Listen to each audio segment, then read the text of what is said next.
Hello dears, welcome back to ISKC English. Hello dear students. നമ്മൾ ഇന്ന് discuss ചെയ്യുന്നത് question പേപ്പറാണ്. അതായത് ഇഗ്നോ യൂണിവേഴ്സിറ്റിയുടെ നമ്മൾ കഴിഞ്ഞ ക്ലാസ്സിൽ നമ്മൾ ഡിസ്കസ് ചെയ്ത യൂറോപ്യൻ ക്ലാസിക്കൽ ലിറ്ററേച്ചർ എന്ന് പറയുന്ന പേപ്പർ ഉണ്ടല്ലോ. അപ്പോൾ ആ പേപ്പറിൽ നമ്മൾ കഴിഞ്ഞ ദിവസം നമ്മൾ ഡിസ്കസ് ചെയ്തിരുന്നത് ഹോമർ ദ ഇലിയഡ് എന്നുള്ള ഫസ്റ്റ് യൂണിറ്റ്, ഒന്നാമത്തെ ബ്ലോക്കിലെ ഫസ്റ്റ് യൂണിറ്റ് ആണ് ഹോമർ ദ ഇലിയഡ്. അതിന് നമ്മൾ കഴിഞ്ഞ ദിവസം നമ്മൾ ഇലിയഡിലെ തീം നമുക്ക് കഴിഞ്ഞ ദിവസം നമ്മൾ ഡിസ്കസ് ചെയ്തിരുന്നു. തീം 3 കാര്യങ്ങളാണ് വരുന്നത്. ദ ഗ്ലോറി ഓഫ് വാർ, അതുപോലെ തന്നെ military glory over family life. ഈ 2 കാര്യങ്ങളുമാണ് നമ്മൾ കഴിഞ്ഞ ദിവസം ഡിസ്കസ് ചെയ്തത്. ഇന്ന് നമുക്ക് ഡിസ്കസ് ചെയ്യാനുള്ളത് the impermanence of human life and its creations. എന്താണ് ഇതിൻ്റെ മീനിങ് എന്ന് അന്നത്തെ ക്ലാസ്സിൽ നമ്മൾ ജസ്റ്റ് ആണെന്ന് പറഞ്ഞിരുന്നു. മൂന്നാമത്തെ, അപ്പോൾ 1ഉം 2ഉം തീംസ് നമ്മൾ പറഞ്ഞു, ഗ്ലോറി ഓഫ് വാറും military glory over family life. മൂന്നാമത്തേതാണ് impermanence of human life. Impermanence of human life എന്നുള്ളതാണ്. അതായത് ഇംപർമനൻസ് എന്ന് പറഞ്ഞു കഴിഞ്ഞാൽ ഷോർട്ട്നെസ് എന്നാണ്. അതായത് ക്ഷണികം, വളരെ ചുരുക്കം.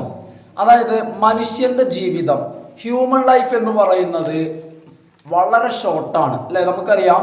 അതായത് മനുഷ്യർ എപ്പോഴാണ് മനുഷ്യരുടെ ജീവിതം അവസാനിക്കുന്നതെന്ന് പറയാൻ കഴിയില്ല.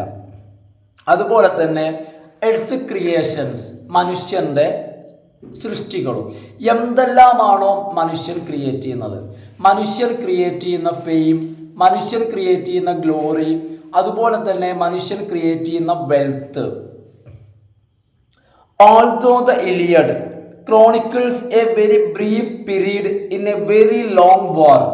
അതായത് ഇലിയഡ് എന്ന് പറയുന്ന വാർ പോയത്തിൽ, അതായത് വലിയ ഒരു ലോങ് വാർ, ഒരുപാട് വർഷം നീണ്ടു നിൽക്കുന്ന യുദ്ധത്തിലെ ഒരു ചുരുങ്ങിയ ഭാഗം അല്ലെങ്കിൽ ഒരു ചെറിയ ഭാഗം മാത്രം, അല്ലെങ്കിൽ ഏതാനും ദിവസങ്ങൾ മാത്രമാണ് ഇലിയഡ് എന്ന കവിതയിൽ പ്രതിപാദിക്കുന്നതെങ്കിലും it remains acutely conscious of the specific ends awaiting each of the people involved. ഈ ഒരു വാറിന്റെ ഭാഗമായി വരുന്ന എല്ലാ ആളുകളെയും കാത്തിരിക്കുന്ന അവരുടെ എൻഡ് അല്ലെങ്കിൽ അവരുടെ അവസാനത്തെക്കുറിച്ച് ഈ കവിതയിൽ വ്യക്തമായി പ്രതിപാദിക്കുന്നുണ്ട്. ഓരോരുത്തരും ഓരോ കാര്യങ്ങളും, അതായത് ഈ ഇലിയഡ് വാറിന്റെ ഭാഗമായി വരുന്ന, ഇവിടെ ഇങ്ങനെ പറയുന്നത് each of the people involved, ഇതിൽ ഭാഗമായിരിക്കുന്ന ഓരോ ആളുകളും, ആ ഓരോ ആളുകൾക്കും എന്ത് സംഭവിക്കും എന്ന കാര്യങ്ങൾ ഈ കവിതയിൽ കൃത്യമായിട്ട് മെൻഷൻ ചെയ്യുന്നുണ്ട്. Troy is destined to fall. Troy നഗരത്തിന്റെ പതനത്തെക്കുറിച്ച്, ട്രോയ് നഗരം പതിക്കാൻ വിധിക്കപ്പെട്ടതാണ്, അതായത് നശിക്കാൻ വിധിക്കപ്പെട്ടതാണ്. As Hector explains to his wife in book number 6. Book number 6 Hector തന്റെ ഭാര്യയോട് പറയുന്ന പോലെ. The text announces that Priam and all of his children will dye.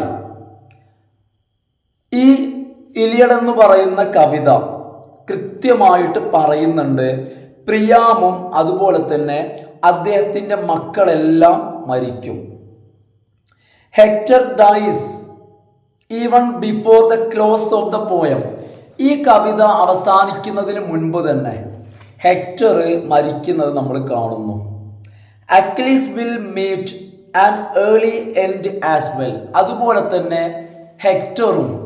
ഹെക്ടറിനെ പോലെ തന്നെ അധികം വൈകാതെ അക്വിലിസും മരിക്കും. Although not within the pages of the Iliad. അതായത് ഇലിയഡ് എന്ന് പറയുന്ന ഈ എപ്പിക്കിന്റെ പേജസിനുള്ളിൽ അക്വിലിസിന്റെ മരണം സംഭവിക്കുന്നില്ലെങ്കിലും, അത് പ്രതിപാദിക്കുന്നില്ലെങ്കിലും, അധികം വൈകാതെ അക്വിലിസ് മരിക്കുമെന്ന സൂചനകൾ നമുക്ക് ഈ വാർ പോയം നൽകുന്നുണ്ട്. Homer constantly alludes to this event, especially towards the end of the epic, making clear that even the greatest of men cannot escape death. Homer കൃത്യമായിട്ട് കോൺസ്റ്റന്റ്ലി അല്യൂഡ്സ്, നിരന്തരം ഈ കവിതയിൽ ഹോമർ പ്രതിപാദിക്കുന്നുണ്ട്, റെഫർ ചെയ്യുന്നുണ്ട്, പരാമർശിക്കുന്നുണ്ട് ടു ദിസ് ഇവന്റ്, ഈ ഒരു സംഭവം. അതായത് ഓരോരുത്തരുടെയും നാശം അല്ലെങ്കിൽ മരണം അല്ലെങ്കിൽ പതനം. ഇതിലെ ഓരോരുത്തർക്ക് എന്തു പറ്റും, അക്കിലിസിന് എന്തു പറ്റും, എങ്ങനെ മരിക്കും, ഇത് വ്യക്തമായിട്ട് ഹോമർ പറയുന്നുണ്ട്. Especially toward the end of the EPIC, പ്രത്യേകിച്ച് ഈ എപ്പിക്കിന്റെ അവസാനത്തിൽ ഹോമർ മേക്കിംഗ് ക്ലിയർ ദാറ്റ്, വ്യക്തമായിട്ട് ഹോമർ പറയുന്നുണ്ട് the greatest of men cannot escape death.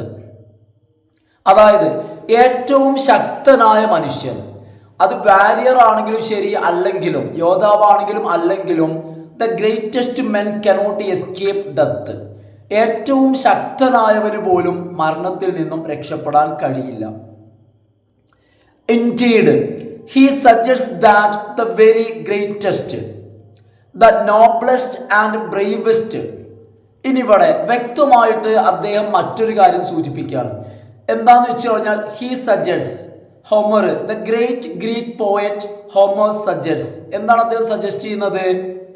The very greatest, ഏറ്റവും ഗ്രേറ്റ്, ഏറ്റവും മഹത്തായവരും, ദ നോബ്ലെസ്റ്റ്, ഏറ്റവും ഉന്നതരായവരും, ആൻഡ് ബ്രേവസ്റ്റ്, ഏറ്റവും ധീരന്മാരായിട്ടുള്ളവരും, may yield to death sooner than others, ഇവരായിരിക്കാം മറ്റുള്ളവരെക്കാൾ, സാധാരണക്കാരെക്കാൾ മുൻപ് മരണത്തിന് മുന്നിൽ കീഴടങ്ങാം. അപ്പൊ സാധാരണക്കാരെക്കാൾ, ഒരു ഓർഡിനറി പേഴ്സൺ, സാധാരണ വ്യക്തിയേക്കാൾ മുൻപ് മരണത്തിന് കീഴടങ്ങുന്നത് ആരായിരിക്കാം? Very greatest, the noblest and bravest men, അത്തരം ആളുകളായിരിക്കാം. May yield to death sooner than others, മറ്റുള്ളവരെക്കാൾ, സാധാരണക്കാരെക്കാൾ പെട്ടെന്ന് മരിക്കുന്നത് നല്ല ആരോഗ്യമുള്ള, നല്ല ശക്തിയുള്ള, നല്ല ബലമുള്ള, നല്ല പവറുള്ളവരായിരിക്കും.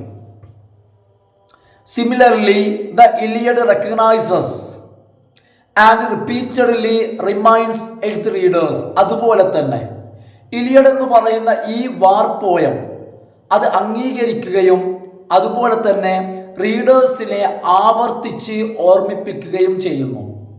That the creations of mortals have mortality of their own, അതായത് മനുഷ്യര് മോർട്ടലാണ്, നാശമുള്ളവരാണ് മനുഷ്യര്, അല്ലെങ്കിൽ മരണമുള്ളവരാണ് മനുഷ്യര്. മരണമുള്ള മനുഷ്യന്റെ ക്രിയേഷൻസും മോർട്ടലാണ്. മരണമുള്ള മനുഷ്യൻ, നശിക്കുന്ന മനുഷ്യന്റെ ക്രിയേഷൻസ്, ആ ക്രിയേഷൻസിന് have a mortality of their own, അവയ്ക്ക് അവയുടേതായിട്ടുള്ളൊരു നാശമുണ്ട്. മരണമുള്ള മനുഷ്യൻ, നശിക്കുന്ന മോർട്ടലായിട്ടുള്ള മനുഷ്യൻ, ആ മനുഷ്യൻ ഉണ്ടാക്കുന്ന ക്രിയേഷൻസ്, എല്ലാ ക്രിയേഷൻസും മോർട്ടലാണ്.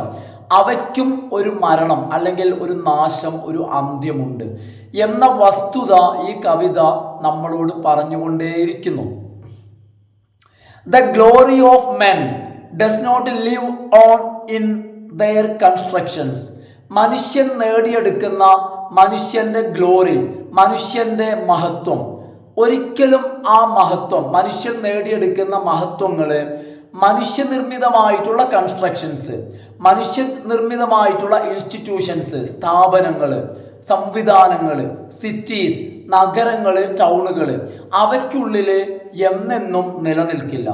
ഒരു കാലം കഴിഞ്ഞാൽ ആ മനുഷ്യന്റെ മഹത്വവും, ആ മനുഷ്യൻ പോയി കഴിഞ്ഞാൽ, ഏതാനും നാള് കഴിഞ്ഞാൽ അതും അപ്രത്യക്ഷമാകും എന്ന യാഥാർത്ഥ്യവും ഈ കവിത നമ്മളോട് പറയുന്നുണ്ട്.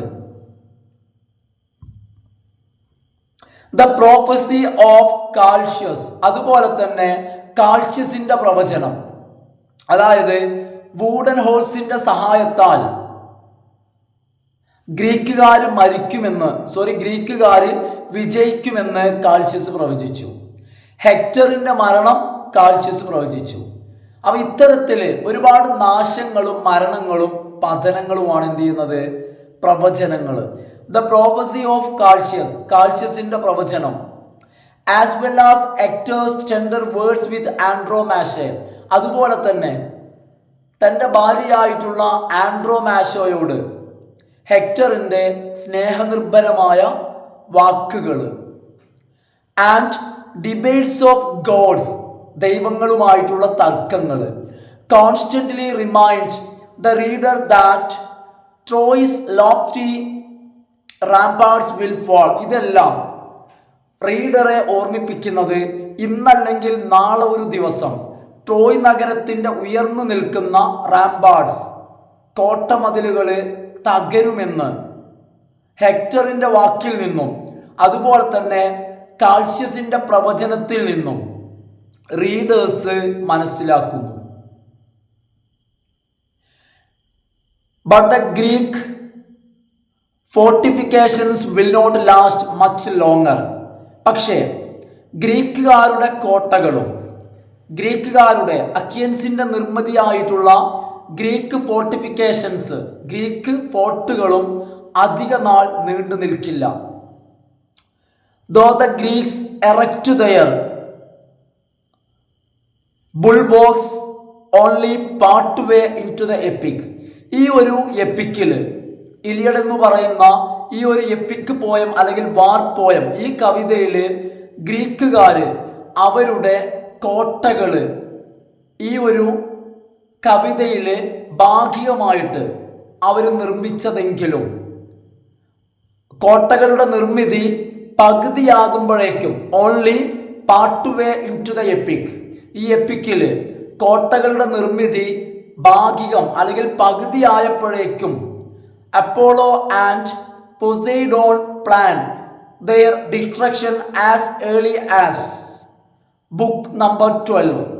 അതായത് ആ കോട്ടകളുടെ നിർമ്മിതി പകുതിയാകുമ്പോഴേക്കും അല്ലെങ്കിൽ ആ കോട്ട വാളിന്റെ നിർമ്മിതി തുടങ്ങിയപ്പോഴേക്കും അവസാനിക്കുന്നതിന് മുൻപ് തന്നെ അപ്പോളോ ദേവനും അതുപോലെ തന്നെ പൊസൈഡൻ രണ്ടുപേരും കൂടി അതിനെ തകർക്കാൻ, അതിനെ നശിപ്പിക്കുന്നത് ബുക്ക് നമ്പർ 12 പറയുന്നുണ്ട്, പ്ലാൻ ചെയ്യുന്നുണ്ട്.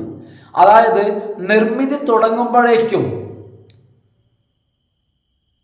ബുൾവാക്സ് എന്ന് പറഞ്ഞു കഴിഞ്ഞാൽ കോട്ടവാളുകൾ, അതായത് കോട്ടമതിലുകൾ, പുറം കോട്ടകൾ, അതായത് ശത്രുക്കൾക്ക് വരാതിരിക്കാനുള്ള കോട്ടമതിലുകൾ, ബുൾവാക്സ്.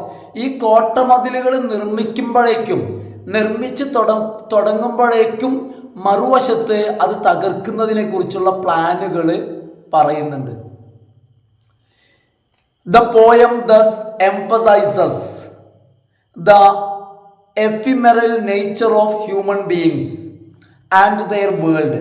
ഈ കവിതയിൽ ഇവിടെ മനുഷ്യന്റെ ephemeral nature of human beings, മനുഷ്യന്റെ വളരെ ഷോർട്ടായിട്ടുള്ള ജീവിതത്തെ കുറിച്ചാണ് പ്രതിപാദിക്കുന്നത്. എംഫസൈസ്, ഊന്നൽ നൽകുന്നത്. അപ്പൊ എന്തിനാണ് ഊന്നൽ നൽകുന്നത്? എഫിമെറൽ നേച്ചർ ഓഫ് ഹ്യൂമൻ ബീയിങ്സ്. മനുഷ്യൻ വളരെ ഷോർട്ട് ലിവ്ഡാണ്. മനുഷ്യന്റെ ആ ഒരു വളരെ ഹ്രസ്വമായിട്ടുള്ള വളരെ ചുരുങ്ങിയ ജീവിതത്തെക്കുറിച്ച് ഈ കവിതയിൽ പ്രതിപാദിക്കുന്നു. ആൻഡ് ദെയർ വേൾഡ്, അതുപോലെ തന്നെ മനുഷ്യരുടെ ലോകവും. അപ്പോൾ മനുഷ്യരുടെ ലോകവും മനുഷ്യരുടെ ജീവിതവും വളരെ ഷോർട്ടാണ്, വളരെ ഹ്രസ്വമാണ്. ആ ജീവിതത്തെക്കുറിച്ച് ഈ കവിതയിൽ ചർച്ച ചെയ്യുന്നുണ്ട്. Their world suggesting that mortal should try to live their lives. അതുകൊണ്ട് തന്നെ ഈ കവിതയിൽ എന്താ പറയുന്നതെന്നറിയോ? മോർട്ടൽസ് ആയിട്ടുള്ള മനുഷ്യര്, മരണം അനിവാര്യമായിട്ടുള്ള മരിക്കേണ്ട മനുഷ്യര്, അവരോട് ഈ കവിത പറയാണ്. എന്താ ഈ കവിത പറയുന്നത്? Should try to live their lives. അവരവരുടെ ജീവിതം ജീവിച്ച് തീർക്കാൻ അവർ ശ്രമിക്കണം. ഹോണറബിൾ ആസ് പോസിബിൾ, കഴിയുന്നത്ര ഹോണറബിൾ ആയിട്ട്, കഴിയുന്നത്ര മാന്യമായിട്ട് ജീവിക്കാൻ അവർ ശ്രമിക്കണം. So that they will be remembered well. അങ്ങനെ ചെയ്താൽ മാത്രമേ വളരെ ചുരുങ്ങിയ കാലത്തെ ജീവിതം അത് തീർന്നു കഴിഞ്ഞാൽ അവർ ഓർമ്മിക്കണമെങ്കിൽ അവര് ആ ഒരു ചുരുങ്ങിയ കാലം മാന്യമായിട്ട് ജീവിക്കണം. ഫോർ ഇഫ് മോർട്ടൽസ്, മാത്രമല്ല ഈ മോർട്ടൽസിനെ സംബന്ധിച്ചിടത്തോളം, മരണമുള്ള നമ്മളെ മനുഷ്യരെ സംബന്ധിച്ചിടത്തോളം physical bodies and material creation, ആ നമ്മുടെ മനുഷ്യരുടെ മോർട്ടലായിട്ടുള്ള മനുഷ്യരുടെ ഭൗതിക ശരീരവും അതുപോലെ തന്നെ മെറ്റീരിയൽ ക്രിയേഷൻസ്, ആ മനുഷ്യൻ നിർമ്മിക്കുന്ന സംഭവങ്ങളും മനുഷ്യ നിർമ്മിതികളും കനോട്ട് സർവൈവ് ദം, ഒരിക്കലും എന്ത് ചെയ്യാൻ കഴിയില്ല, നാശത്തെയും അല്ലെങ്കിൽ മരണത്തെയും അതിജീവിച്ച് മുന്നോട്ട് പോവാൻ ഒരിക്കലും ഈ മനുഷ്യന്റെ നിർമ്മിതികൾക്ക് കഴിയില്ല. Perhaps their words and deeds can, ഒരുപക്ഷെ ആ മനുഷ്യന്റെ വാക്കുകളും അതുപോലെ തന്നെ ആ മനുഷ്യരുടെ പ്രവൃത്തികൾക്കും അതിജീവിക്കാൻ കഴിഞ്ഞേക്കാം. ഏതുപോലെ? certainly the existence of Homer's poem, ഏതുപോലെ? ഹോമറിന്റെ ഈ കവിത, ഇലിയഡ് എന്ന് പറയുന്ന കവിത എക്സിസ്റ്റ് ചെയ്യുന്ന പോലെ. പക്ഷെ ഈ കവിതയുടെ സൃഷ്ടാവായിട്ടുള്ള, ഈ കവിതയുടെ റൈറ്റർ ആയിട്ടുള്ള, നരേറ്റർ ആയിട്ടുള്ള ഹോമർ മരണപ്പെട്ടു. പക്ഷേ അദ്ദേഹത്തിന്റെ വാക്കുകൾക്ക് ഇവിടെ ഇന്നും നിലനിൽപ്പുണ്ട്. അപ്പൊ എന്താ പറയുന്നത്? ഒരു പക്ഷേ മനുഷ്യൻ മരിച്ചു കഴിഞ്ഞാലും മനുഷ്യന്റെ വേർഡ്സും ഡീഡ്സും എന്ത് ചെയ്യും? അതിജീവിക്കാൻ കഴിഞ്ഞേക്കാം, അവയ്ക്ക് കഴിഞ്ഞേക്കാം. പക്ഷെ അതുപോലെ മനുഷ്യന് കഴിയില്ല. certainly the existence of Homer's poem would attest to this notion, ഈ ആശയത്തിന്, അതായത് മനുഷ്യൻ മരിക്കും, ആ മനുഷ്യന്റെ പ്രവൃത്തികളും അതുപോലെ തന്നെ മനുഷ്യന്റെ വാക്കുകളും ഇവിടെ അതിജീവിക്കും എന്നുള്ളതിന് കൃത്യമായിട്ടുള്ള തെളിവാണ് ഹോമറിന്റെ ഇലിയഡ്. നോക്കൂ, അടുത്തത് രണ്ടാമത്തെ ക്വസ്റ്റ്യൻ ആണ്. Motifs used in Iliad. രണ്ടാമത്തെ ക്വസ്റ്റ്യൻ ഇതാണ്. ഇലിയഡ് എന്ന് പറയുന്ന വാർ പോയത്തിലെ മോട്ടീവ്സ്, എന്തെല്ലാം മോട്ടീവ്സ് ആണ് വാർ പോയമായ ഇലിയഡിൽ ഉപയോഗിച്ചിട്ടുള്ളത്? ആദ്യം നമുക്ക് എന്താണ് മോട്ടീവ്സ് എന്ന് നോക്കാം. അപ്പൊ എന്താണ് മോട്ടീവ് എന്ന് വെച്ച് കഴിഞ്ഞാൽ അത് ആദ്യം മനസ്സിലാക്കണം. Motives are recurring structures. ഒരു ലിറ്റററി വർക്കിൽ, ഒരു സാഹിത്യ സൃഷ്ടിയിൽ ആവർത്തിച്ച് വരുന്നത് എന്താണോ അതാണ് മോട്ടീവ്. ആ മോട്ടീവ് എന്ന് പറഞ്ഞാൽ അതിങ്ങനെ ആവർത്തിച്ചുകൊണ്ടിരിക്കും, അതിനെക്കുറിച്ച് വീണ്ടും വീണ്ടും പറയും. ഒന്ന്. രണ്ടാമത്തേത് കോൺട്രാക്ട്സ്, അതായത് വൈരുദ്ധ്യങ്ങളായിട്ടുള്ള ആശയങ്ങൾ എന്ന് പറഞ്ഞാൽ വിപരീതങ്ങളായിട്ടുള്ള ഐഡിയാസ്. മൂന്നാമത്തേത് ലിറ്റററി ഡിവൈസ്. ലിറ്റററി ഡിവൈസ് എന്ന് പറഞ്ഞു കഴിഞ്ഞാൽ സാഹിത്യ അലങ്കാരങ്ങൾ, സാഹിത്യ അലങ്കാരങ്ങൾ. ഇവയാണ് നമ്മൾ മോട്ടീവ് എന്ന് വിളിക്കുക. ഒറ്റ വാക്കിൽ പറഞ്ഞാൽ എന്താണ് ഇവയുടെ പ്രത്യേകത എന്ന് ചോദിച്ചു കഴിഞ്ഞാൽ, can help to develop and inform text major themes. ഒരു ടെക്സ്റ്റിലെ പ്രധാനപ്പെട്ട തീമുകൾ എന്തൊക്കെയാണെന്ന് മനസ്സിലാക്കാൻ ഇത് നമ്മളെ സഹായിക്കും. മോട്ടീവ് എന്ന് വെച്ച് കഴിഞ്ഞാൽ, അപ്പൊ ഞാൻ ആദ്യം പറഞ്ഞത് മോട്ടീവ് എന്ന് പറയുമ്പോൾ ഒന്നാമത്തെ കാര്യം പറഞ്ഞത് റെക്കറിംഗ് സ്ട്രക്ചർ, ആവർത്തിച്ചു വരുന്ന ഘടന. എന്താണോ ആവർത്തിച്ചു വരുന്നത് അത് നോട്ട് ചെയ്ത് കഴിഞ്ഞാൽ ഒരു പക്ഷേ അതായിരിക്കാം ഒരു സാഹിത്യ സൃഷ്ടിയിലെ ആശയം. അല്ലെങ്കിൽ കോൺട്രാസ്റ്റ്, വിപരീതങ്ങളായിട്ടുള്ള ഐഡിയാസ്, അതുമല്ലെങ്കിൽ പോയറ്റിക് ഡിവൈസസ്, അലങ്കാരങ്ങൾ. ഇവയാണ് നമ്മൾ എന്തു പറയുന്നത്? മോട്ടീവ്സ് എന്ന് പറയുന്നത്. എന്താണ് ഒരു വർക്കിലെ മോട്ടീവിന്റെ പ്രാധാന്യം എന്ന് ചോദിച്ചു കഴിഞ്ഞാൽ, ആ വർക്കിലെ തീം എന്താണ്? ഈ മോട്ടീവ് എന്ത് ചെയ്യും? Can help the reader to find out its themes. തീംസിനെ ഫൈൻഡ് ഔട്ട് ചെയ്യാൻ മോട്ടീവ്സ് സഹായിക്കും. ഇത്തരത്തിൽ നമ്മൾ ഇലിയഡിൽ ആവർത്തിച്ച് കണ്ടുവരുന്ന അല്ലെങ്കിൽ ചില മോട്ടീവ്സ് ആണ്. ഒന്നാണ് ആർമർ, പടച്ചട്ട. മറ്റൊന്ന് ബറിയൽ, അല്ലെ? ഒരുപാട് ബറിയൽ നമ്മൾ ആവർത്തിച്ച് കാണുന്നുണ്ട്. ആരുടെയൊക്കെ നമ്മൾ ആവർത്തിച്ച് കണ്ടത്? അതായത് ഹെക്ടറിന്റെ ബറിയലും അതുപോലെ തന്നെ പെട്രോക്ലിയസ്, അല്ലെ? ഇവരെ മാത്രമല്ല. അപ്പോൾ ഹെക്ടറിൽ ഇലിയഡിൽ ആവർത്തിച്ച് വരുന്ന ഒരു റെക്കറിംഗ് സ്ട്രക്ചർ ആണേത്, അല്ലെങ്കിൽ ആവർത്തിച്ച് വരുന്നതാണേത്? ബറിയൽ.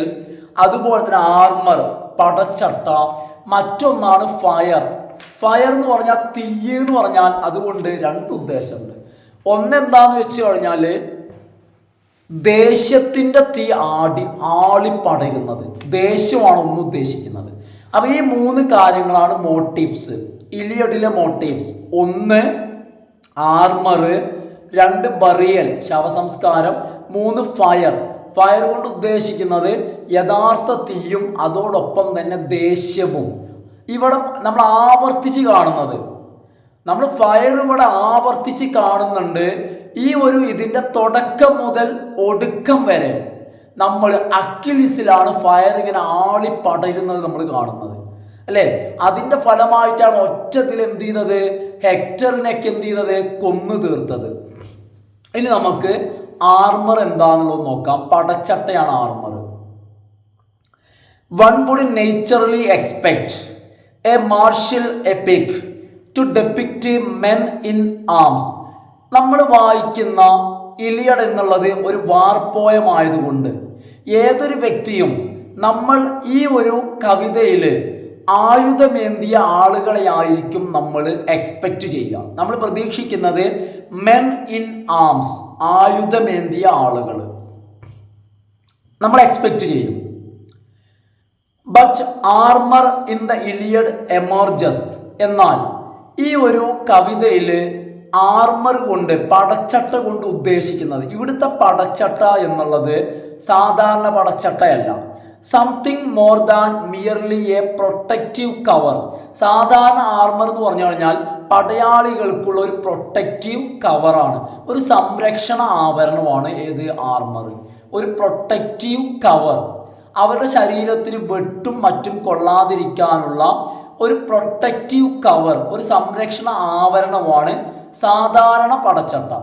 എന്നാൽ ഇലിയഡില് പടച്ചട്ട എന്ന് പറയുന്നത് സംതിങ് മോർ ദാൻ, അതിനേക്കാൾ കൂടുതലാണ്. ഏതിനേക്കാൾ?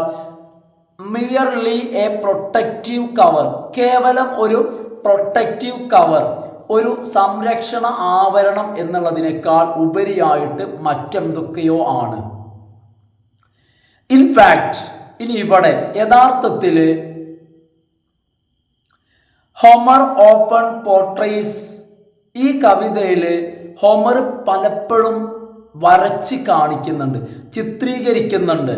അതായത് ഒരു ഹീറോയുടെ ആർമർ, ഹീറോസ് ആർമർ, ഒരു ഹീറോയുടെ പടച്ചട്ട എന്ന് പറയുന്നത്, ഹോമർ പടച്ചട്ടയെ കാണിക്കുന്നത് സാധാരണ ഒരു വസ്തുവായിട്ടല്ല, as having an aura of its own. പടച്ചട്ടയ്ക്ക് അതിൻ്റെതായിട്ടുള്ള ഒരു ഓറയുണ്ട്. ഓറ എന്ന് പറഞ്ഞു കഴിഞ്ഞാൽ ഒരു ഹീറോ പരിവേഷം. പടച്ചട്ട തന്നെ ഹീറോയാണ്. ഇലിയഡില് ഹോമർ പടച്ചട്ടയ്ക്ക് ഒരു ഹീറോ പരിവേഷം നൽകുന്നുണ്ട്. That is aura of its on. Aura of its on, അതായത് പടച്ചട്ടക്ക് തന്നെ എന്തുണ്ട്? ഒരു ഓറയുണ്ട്. ഓറ എന്ന് പറഞ്ഞാൽ ഒരു പരിവേഷം, ഒരു പവർ ഉണ്ട്. സെപ്പറേറ്റ് ഫ്രം ഇറ്റ്സ് വെയറർ, അത് ധരിക്കുന്ന ആളെ ഒഴിവാക്കിയാലും. ആര് ധരിക്കുന്നു എന്നുള്ളതല്ല, പടച്ചട്ടക്ക് തന്നെ ഒരു ഓറയുണ്ട്, ഒരു പവർ ഉണ്ട്, ഒരു പരിവേഷമുണ്ട്. In one of the epics more tender scenes. ഇനി ഈ എപ്പിക്കിലെ, ഇലിയഡ് എന്ന് പറയുന്ന എപ്പിക്കിലെ ഒരു രംഗം, ആ ഒരു രംഗത്തില് ഹെക്ടർ തൻ്റെ വീട്ടിലെത്തുകയാണ്. അങ്ങനെ വീട്ടിലെത്തിക്കഴിഞ്ഞ ഉടനെ Hector removes his helmet. Hector തൻ്റെ തലയിലെ ഹെൽമറ്റ് ഊരുകയാണ്. എന്തിനു വേണ്ടിയിട്ടാണ് ഹെൽമറ്റ് ഊരുന്നത്? To keeps its horse hair crest from frightening his son Astyanax. അതായത് ആ ഒരു ഹെൽമറ്റ് സാധാരണ നമ്മൾ ബൈക്കുമ്പോൾ പോകുമ്പോൾ വെക്കുന്ന പോലത്തെ ഹെൽമറ്റ് അല്ല, ഒരു വാരിയറുടെ, യോദ്ധാവിൻ്റെ ഹെൽമറ്റ്. ആ ഹെൽമറ്റിൻ്റെ ഏകദേശം നെറുഭാഗത്ത് നിന്നും ബാക്കിലേട്ട് ഇങ്ങനെ, അതായത് കുതിരയുടെ ഹെയർ പോലെ, അതായത് ആ കുതിരയുടെ ഒരു ഇതുണ്ടല്ലോ രോമം, അതുപോലത്തെ ഒരു മുടി ഇങ്ങനെ ബാക്കിക്ക് ഇങ്ങനെ ഈ ഹെൽമറ്റ് വന്ന് ഇങ്ങനെ ബാക്കിക്ക് നിൽക്കും. ജസ്റ്റ് നിങ്ങൾ എന്ത് ചെയ്യുക, ഞാനിവിടെ കാണിച്ചു തരുന്നില്ല, ജസ്റ്റ് ഇപ്പം എന്ത് ചെയ്യുക, നിങ്ങൾ ഒന്ന് ഗൂഗിൾ ചെയ്താൽ മതി. എന്ത് ഗൂഗിൾ ചെയ്യുക? Horse hair on helmet. Horse hair on helmet എന്ന് ഗൂഗിൾ ചെയ്ത് കഴിഞ്ഞാൽ നിങ്ങൾക്ക് ആ ഹെൽമെറ്റ് കാണാൻ പറ്റും. അപ്പം എന്താണെന്ന് വെച്ച് കഴിഞ്ഞാൽ ആ ഹെൽമെറ്റ് കാണുമ്പോൾ തന്നെ ഭയം തോന്നും. അപ്പം അതുകൊണ്ട് വീട്ടിലെത്തിയ ഉടനെ ഹെക്ടർ റിമൂവ്സ് ഹിസ് ഹെൽമെറ്റ്, തൻ്റെ ഹെൽമെറ്റ് പെട്ടെന്ന് മാറ്റാണ്, ഊരി മാറ്റുന്നു. എന്താ കാര്യം? To keep his horse hair crest from frightening his son Astyanax. അതായത് ആ ഹെൽമെറ്റിലെ ഹോഴ്സ് ഹെയർ തൻ്റെ മകനെ ഭയപ്പെടുത്തും. അവനത് കാണുന്നത് ഭയമാണ്. അപ്പോൾ അത് കണ്ട് അവൻ ഭയക്കാതിരിക്കാൻ വേണ്ടിയിട്ട്. അപ്പം ഇത് പറയുന്നത്, അപ്പം അതിനൊക്കെ ആള് മാത്രമല്ല, ആ ഒരു ഹെൽമെറ്റ് കാണുമ്പോൾ തന്നെ എന്തുണ്ട്, ഒരു ഭയം ഉണ്ടാക്കും. അപ്പം അത്തരത്തിൽ ഭയം ജനിപ്പിക്കുന്നതാണ് ആർമറും അതുപോലെ തന്നെ ഹെൽമെറ്റൊക്കെ എന്ന് നമ്മളിവിടെ മനസ്സിലാക്കുന്നു. ഇനി when Patroclus wears Achilles armour to scares the ട്രോജൻസിനെ ഭയപ്പെടുത്താൻ വേണ്ടിയിട്ട് പെട്രോക്ലിയസ് അക്വിലിസിന്റെ ആർമർ പടച്ചട്ട ധരിക്കുന്നു.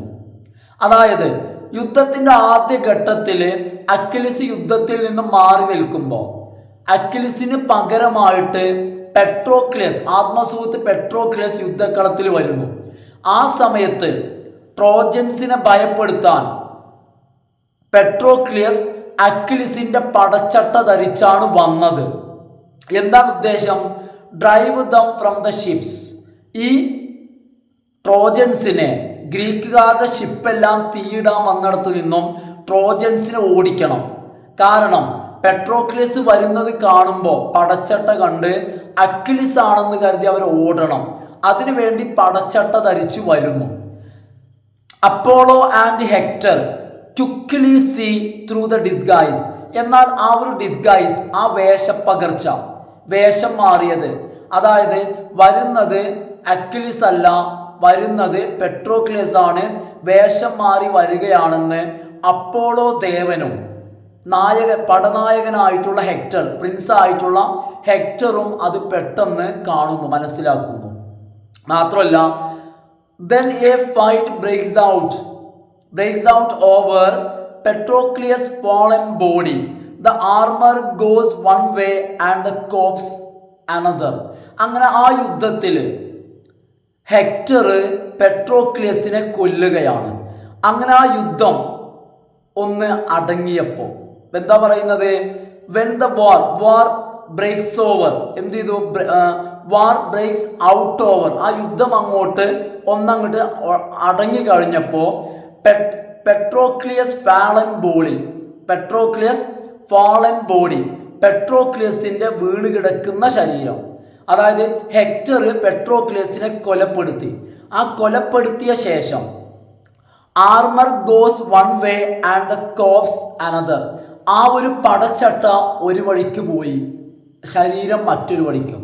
അതായത് ആ പടച്ചട്ട ഹെക്ടർ ഊരിയെടുക്കുകയാണ്. അക്വിലിസിന്റെ പടച്ചട്ട ഹെക്ടർ ഊരിയെടുത്ത് ആ പടച്ചട്ട ഹെക്ടർ ധരിക്കുകയാണ്. മാത്രമല്ല ഹെക്ടർ ഡോൺസ് ദ ആർമർ, ആ പടച്ചട്ട ഹെക്ടർ ധരിക്കുന്നു. But it ends up betraying him as it were in favour of its former owner. എന്നാൽ ആ പടച്ചട്ട ഹെക്ടറിനെ വഞ്ചിച്ചു. കാരണം ആ പടച്ചട്ടയ്ക്ക് അതിൻ്റെ മുൻ ഓണറോടാണ് കൂറുണ്ടായിരുന്നത്. ആരാണ് അതിൻ്റെ ഓണർ? കൂറ് അല്ലെങ്കിൽ അത് അനുകൂലമായിരുന്നത്. ഒരുപക്ഷെ അത് അക്വിലിസിന്റെ പടച്ചട്ടയാണത്.